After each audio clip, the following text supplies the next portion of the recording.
Hello, class, and welcome to the Big Comfy Chair. Let's start off with a joke, shall we? Now, what do you call a laptop computer that sings? Adele! Okay, that's the best I got this week. This week, we're going to be taking a look at the power of the situation in social psychology. Now, there was a brilliant psychologist by the name of Stanley Milgram who was really perplexed by a moral question. Now, he grew up seeing the Holocaust and seeing the devastation that the Nazi regime in Germany had wreaked upon the world, and he was asking himself the question: were the Nazis inherently evil as people? And the answer lies, at least partially, in what has become known famously as the Milgram experiment. The experiment the experimenter wanted to measure was learning in the face of punishment. At least that's what they told the recruits.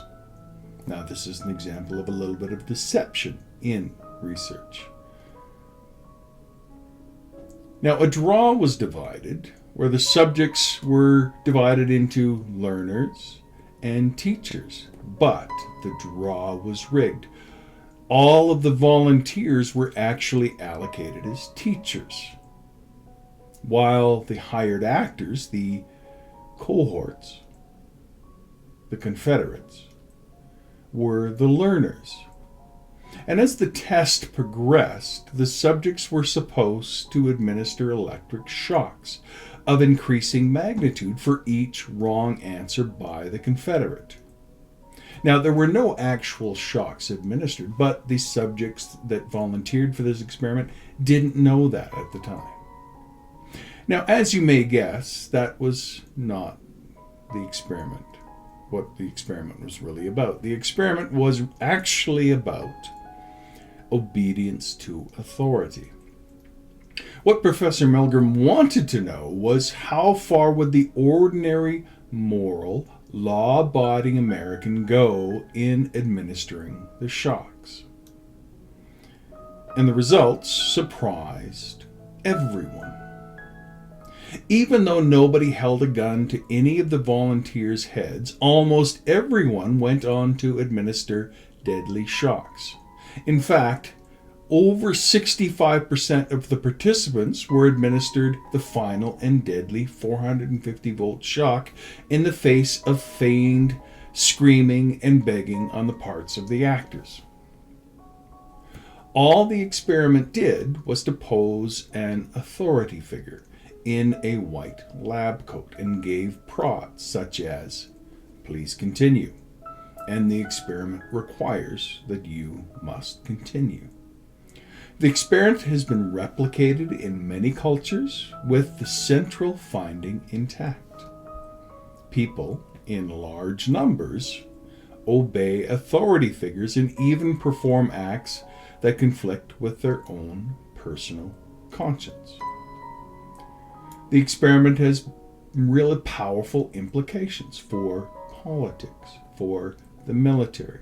And it really underscores the power of the situation, how ordinary, moral, law-abiding people could even kill a person if circumstances dictated it.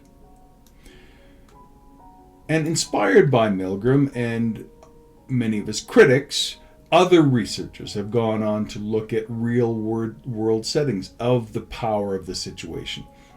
For example, at Ben-Gurion University, researchers investigated the factors influencing parole decisions by experienced judges. Now, you would assume that experienced judges would make rational, mechanical, deliberative decisions about paroles. And if you ask the judges themselves, they will come up with lengthy, jargon-laden rationalizations based upon specific cases, and they may even believe this in their heart of hearts. But evidence shows that if you have a food break before making the decision, you are much more lenient in making those decisions, even if you are a experienced judge. And this shows that even educated, experienced professionals make life-altering decisions for many other people based upon often extraneous environmental variables that are really irrelevant to the case. And there are many studies that demonstrate that small environmental factors go a long way in changing the way people treat each other. For example, finding a surprise gift like a coin on the ground or a nickel in a old phone booth back in the day when there were phone booths. Or if the place smells nice, people are more likely to be helpful to other people. The power of the situation, the social context, all plays a role in our decision-making process. And it's important for us to be mindful of these situations so that we can rise above the situation in order to care for each other in a positive, nurturing way. And I hope you enjoy this week. You take care. Bye-bye.